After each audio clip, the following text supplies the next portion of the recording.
motisha ya leo ni kuhusu Mahatma Gandhi ambaye alizaliwa mwaka 1869 huko Porbandar, India.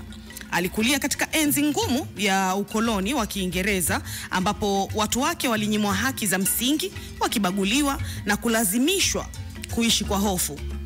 Akiwa kijana, Gandhi aliona mateso ya jamii yake.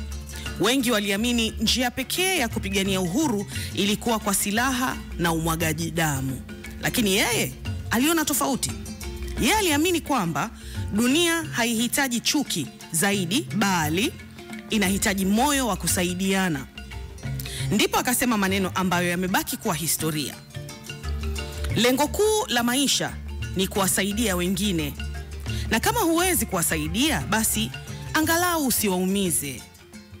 Alisimamia falsafa ya kutokutumia nguvu, yani non-violence, akiongoza maandamano ya amani, migomo ya kodi na safari maarufu ya chumvi mwaka 1930.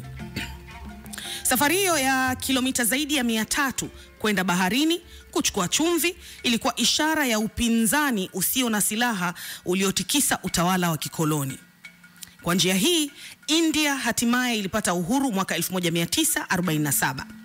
Dunia nzima ikamkumbuka Gandhi, si kwa bunduki, bali kwa msimamo wake wa upole uliojaa ujasiri.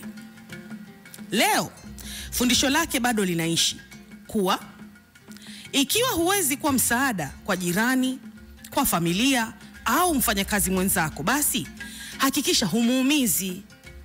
Na kila tendo dogo la wema lina nguvu kubwa kuliko maneno elfu ya chuki. Mahatma Gandhi anatufundisha kuwa maisha yenye maana sio yale tuliyoishi kwa ajili yetu pekee, bali yale tuliyoyatumia kupunguza maumivu ya wengine bila kuongeza ya kwao. Hii ndiyo motisha ambayo unaisikiliza au umeisikiliza ndani ya Big City Breakfast Shinayo wakati wa hii weekend hapo. Uyawaze tu taratibu ya maneno ya kuingie vizuri taratibu, alafu utajua jinsi ya kuishi na watu.